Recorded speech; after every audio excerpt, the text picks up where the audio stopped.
Hi, I'm Ethan Wong, and today I'm here with Ashley M. Jones. Hey, Ethan. Okay, so we'll just get straight into the questions then, if you're okay with that. That's And fine. one of the first questions is, I think, open to a lot of interpretation on how you want to answer it, what kind of perspective you're coming at, which is what is special to you about poetry, and why did you start writing? Well, for me, poetry has always been the best way for me to communicate and also for me to understand the world. I started writing poetry when I was 7 years old.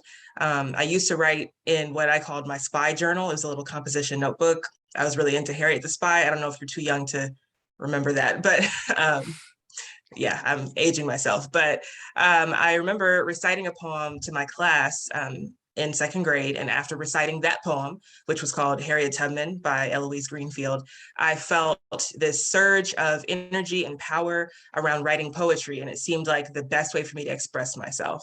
So I've loved it since then. And it has proven to be the way that I really can understand myself and the world a little bit better. Yeah, I definitely understand that.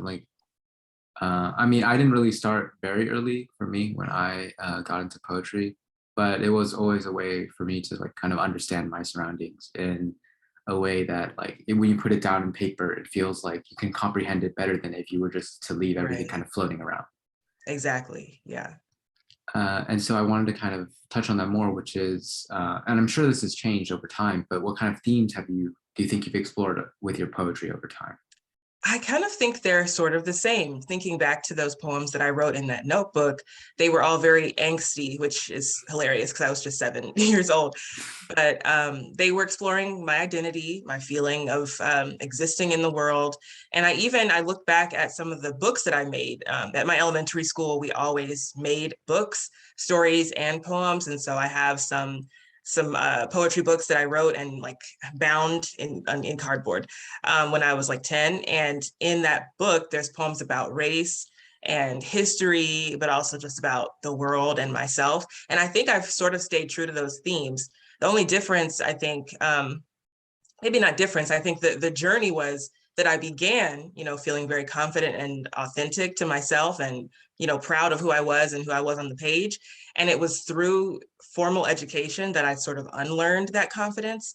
And so I had to relearn the confidence to just be myself on the page. So that's maybe what's changed over time. Yeah, I mean, kind of actually just delving into what you just said, I just like to talk a little more about what you mean when you say like you had to unlearn it in formal education. Like, what did that kind of look like?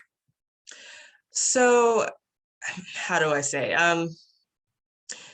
As we know, and as you know, because you're probably still in school, I assume, are you in high school still? Yeah, I'm a Yeah, you're probably, senior, so yeah. So in school, at least when I was growing up in the 90s and 2000s, when you learned about literature and even history for that matter, you didn't really learn about it from a multicultural perspective. So a lot of the poems and stories that I read were written by white people. So then you go to the critique table and you're maybe the only Black person or person of color at the table, and you've written something that reflects um, your point of view. And sometimes you don't really get the feedback that's necessary, to help you feel confident in writing about it again. For example, I remember writing in the eighth grade, I wrote a poem about Black history, and it had this refrain, and the refrain was, "The boombox booms loud in my ear, and the street shakes fiercely when I'm near." And then I would, go off on these little riffs about history from slavery all the way until the present day. So I was super proud to read this poem at my student reading. We had readings every single year at my art school. And so I read the poem. I was so happy. And I was like, yeah, I'm, talking about Black history. And when I finished my reading, some of my classmates came up and started laughing. And they said, "We didn't know you rapped, Ashley. That was so funny."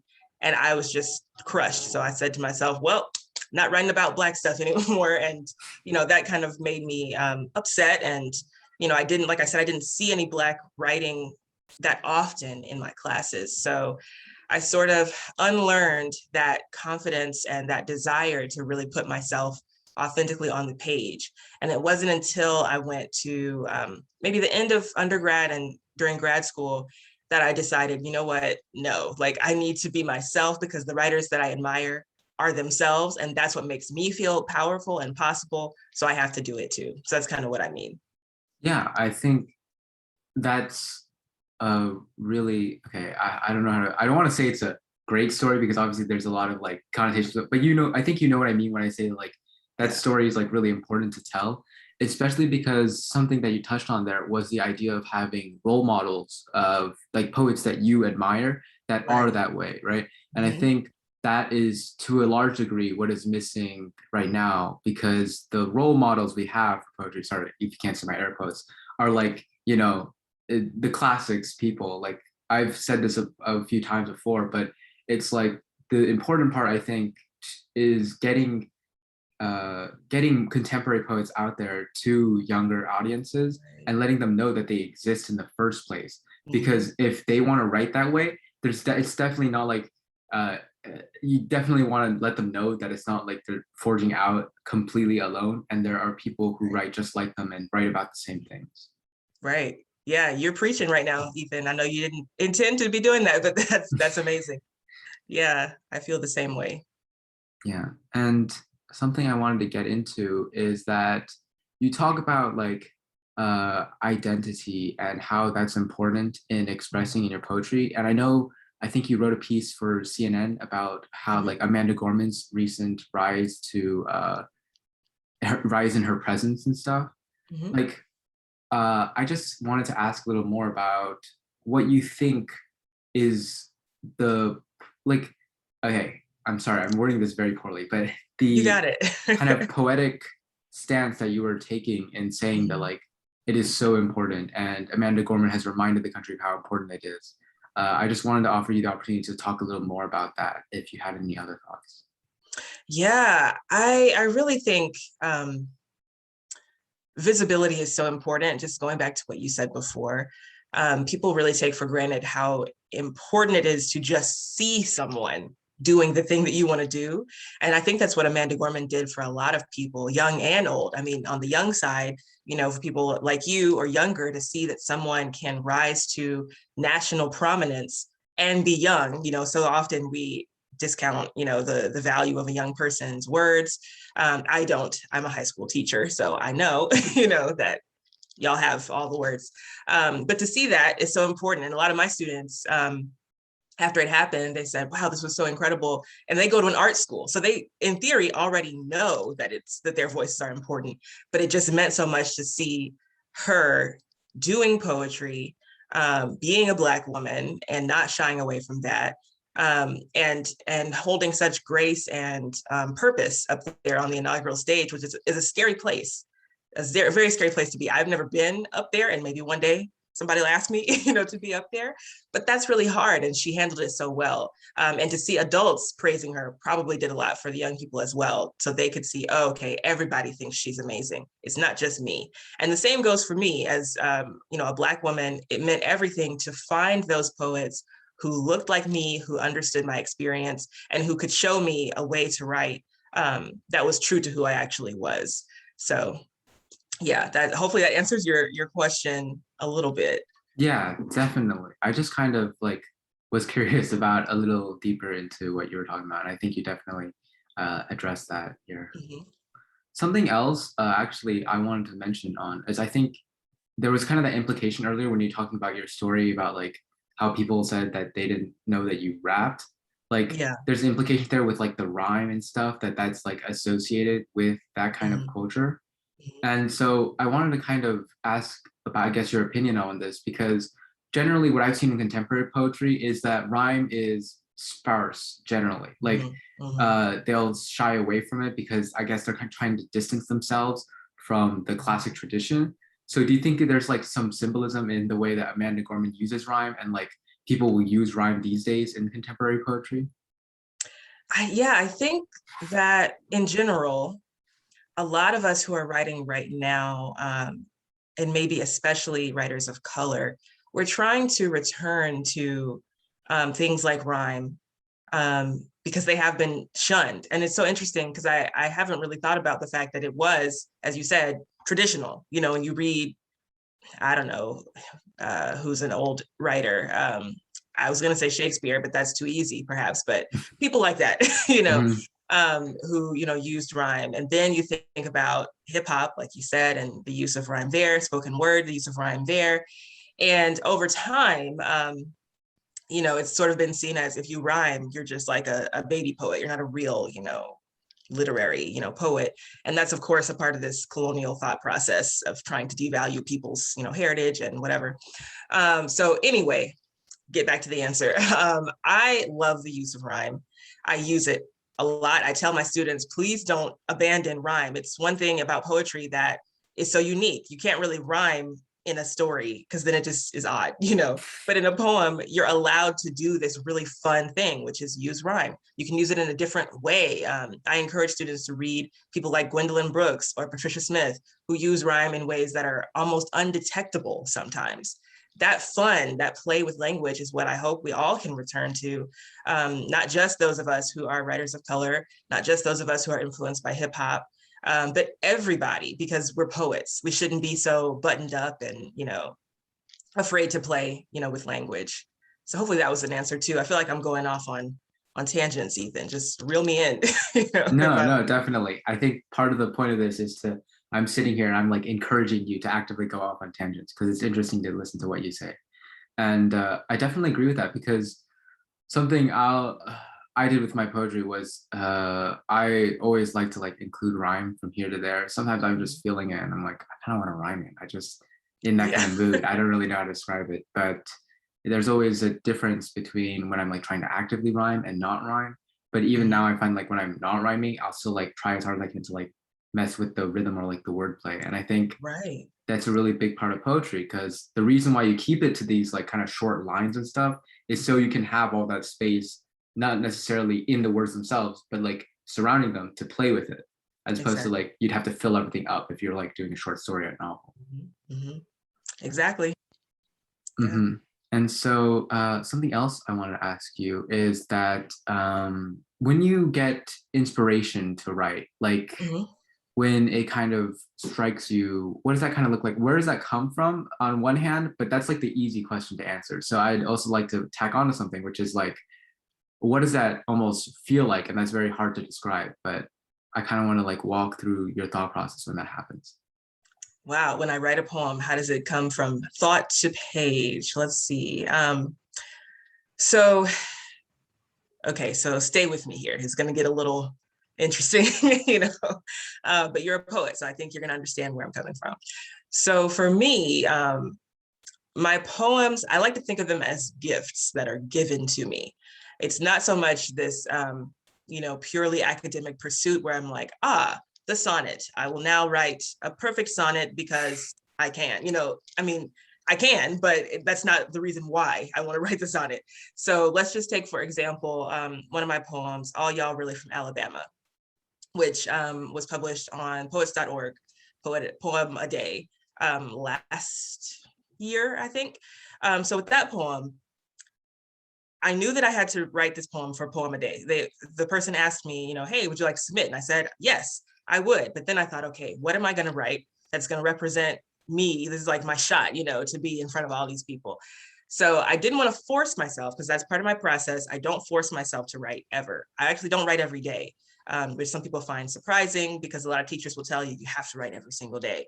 That's just not my process. And it never really has been my process. I have to wait until I have a reason to go to the page. Because if I just go, I'm just staring at the page, there's nothing there, which is not everybody. Some people do need that daily practice. I just think it's important for everybody to have their own, process. So I kind of waited. I was like, okay, well, I know I'm really thinking about Alabama right now. I've been really annoyed the last year of travel. Of course, it was 2020 when I wrote this poem. So the last year of travel, like ever, was 2019. And I had been on tour for my second book. And people would be so surprised if they didn't know I was from Alabama, because I don't think I have an accent. I mean, you tell me, I guess, if I have an accent. Um, but they would say, oh my gosh, where are you from? And I'd say, oh, Alabama. And they're like, oh, are you all right?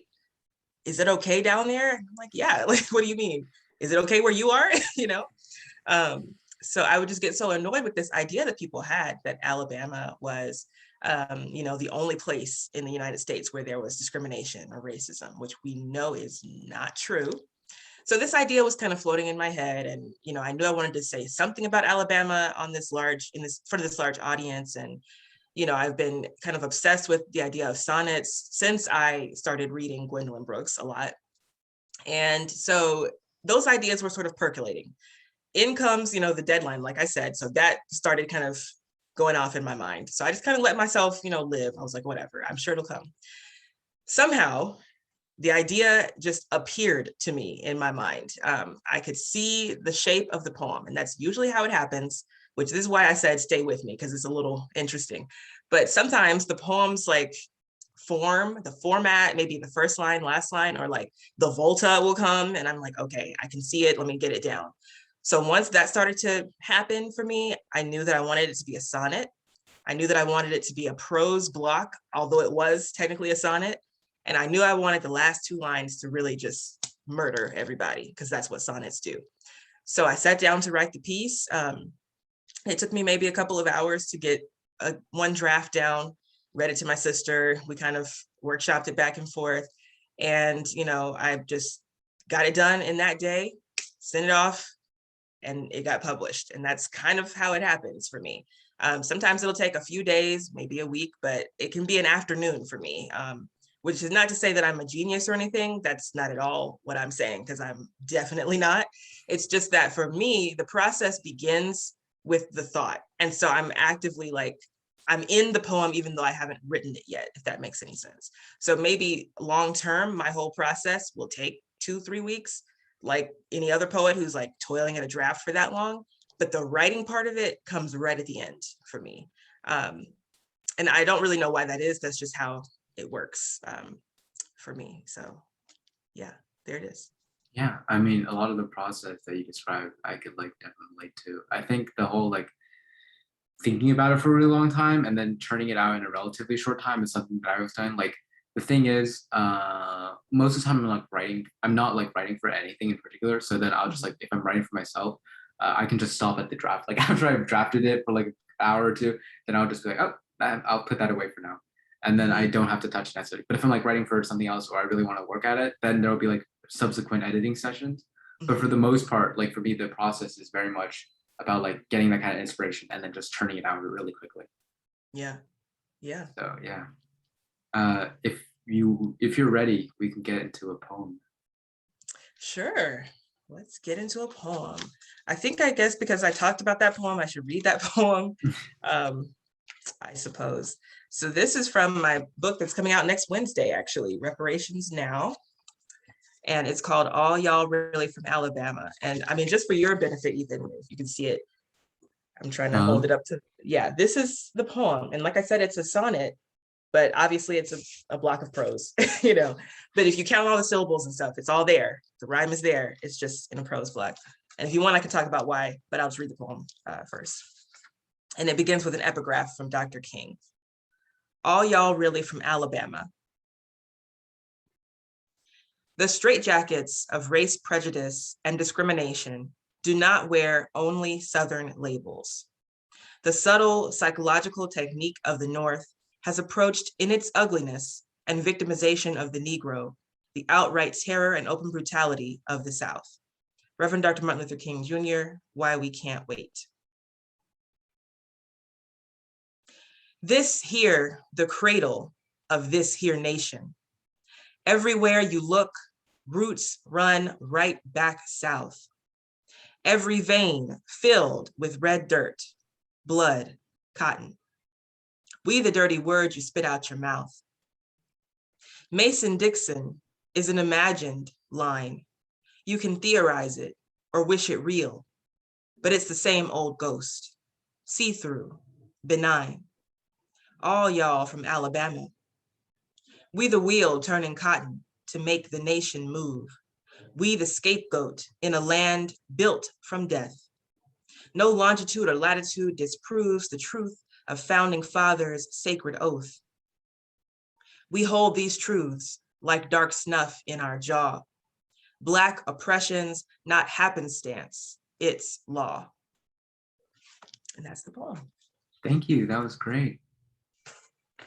I mean, yeah, you say that you turned it on in such a short time, but like there's a lot of layers in that poem. I can like see the references and all the kind of small, allusions to something else that all built together. And that's amazing. Okay.